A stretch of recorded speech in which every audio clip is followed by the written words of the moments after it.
So I want to thank you for hosting this NATO meeting because it's been almost 40 years.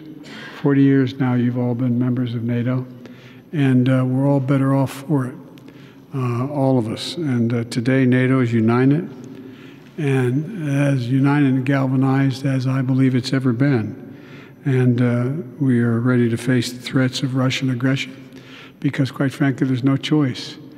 It's been the most significant abuse of power since World War II and an invasion of that many people into another country in Europe.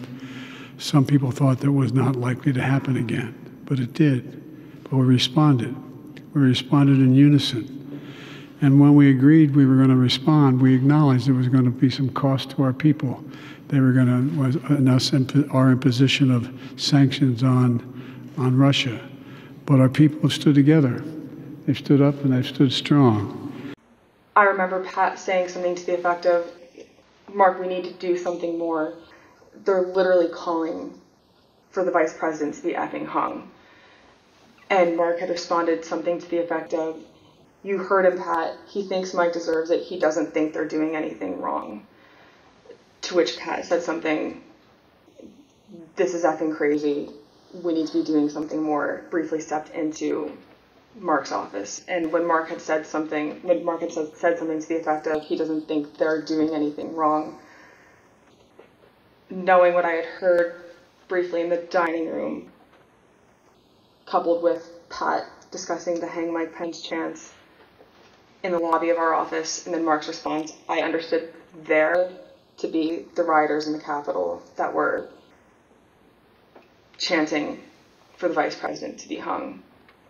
President Trump's view that the rioters were not doing anything wrong and that, quote, Mike deserved it, helps us to understand why the president did not ask the rioters to leave the Capitol for multiple hours.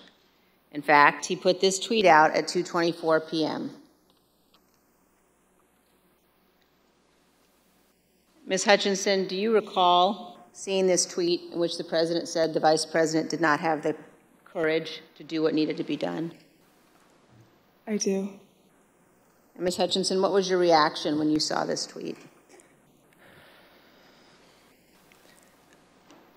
As a staffer that worked to always represent the administration to the best of my ability and to showcase the good things that he had done for the country, I remember feeling frustrated, disappointed, and really, it felt personal. It was really sad. As an American, I was disgusted. It was unpatriotic. It was un-American. We were watching the Capitol building get defaced over a lie. And it was something that was really hard in that moment to digest, knowing what I had been hearing down the hall in the conversations that were happening, seeing that tweet come up and knowing what was happening on the Hill. And it's something that I still struggled to work through the emotions of that. When a president speaks, the Secret Service typically requires those attending to pass through metal detectors, known as magnetometers, or MAGs for short. The Select Committee has learned that people who willingly entered the enclosed area for President Trump's speech were screened so they could attend the rally at the Ellipse. They had weapons and other items that were confiscated. You told us, Ms. Hutchinson, about particular comments that you heard while you were in the tent area. I was in the vicinity of a conversation where I overheard the president say something to the effect of, you know, I don't effing care that they have weapons. They're not here to hurt me. Take the effing mags away. Let my people in. They can march to the Capitol from here. Let the people in. Take the effing mags away. Just to be clear, Ms. Hutchinson, is it your understanding that the president wanted to take the mags away and said that the armed individuals were not there to hurt him? That's a fair assessment. The president apparently wanted all attendees inside the official rally space and repeatedly said, quote, "They're not here to hurt me." And just to be clear, so he was told again in that conversation, or was he told again in that conversation that people couldn't come through the mags because they had weapons? Correct.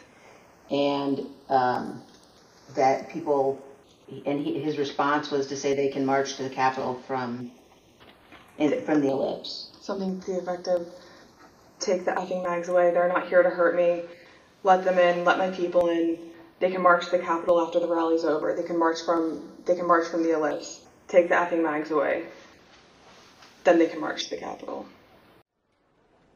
With the signing of this document in Madrid, Turkey is giving a green light for Finland and Sweden to join NATO.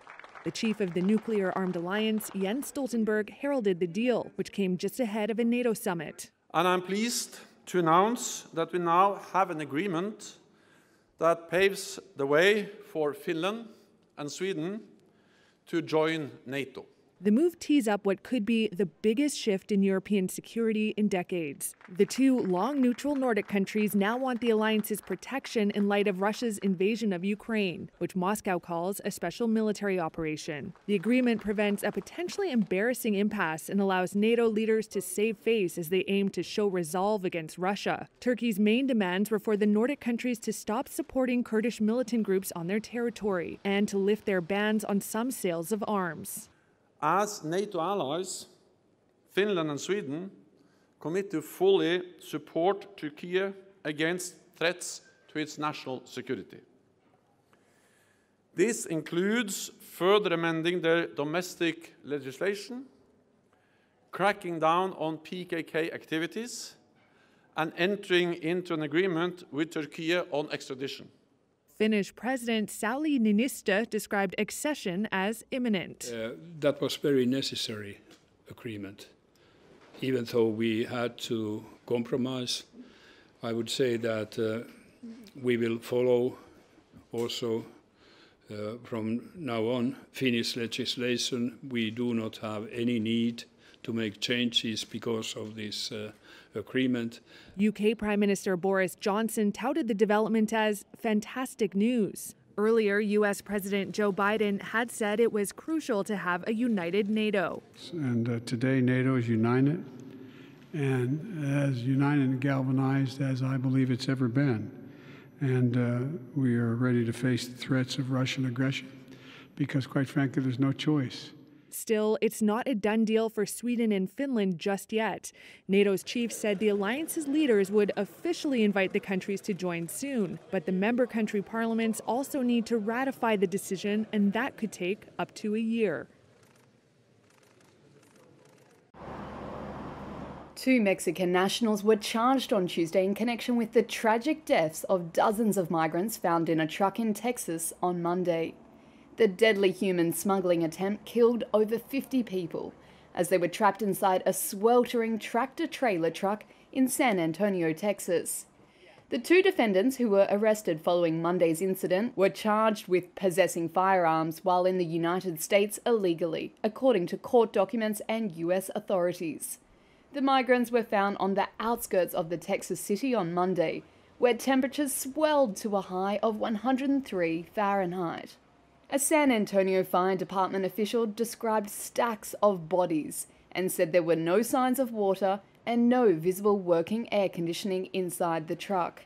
Meanwhile, at a press conference Tuesday, Rebecca Clay Flores, a Democratic local official in Bexar County, Texas, sharply criticized Republican Governor Greg Abbott for a tweet on Monday night that blamed Biden's border policies for the incident, even as the emergency response unfolded. While bodies were still being removed and others being taken to local hospitals, he chose to be heartless and point the finger.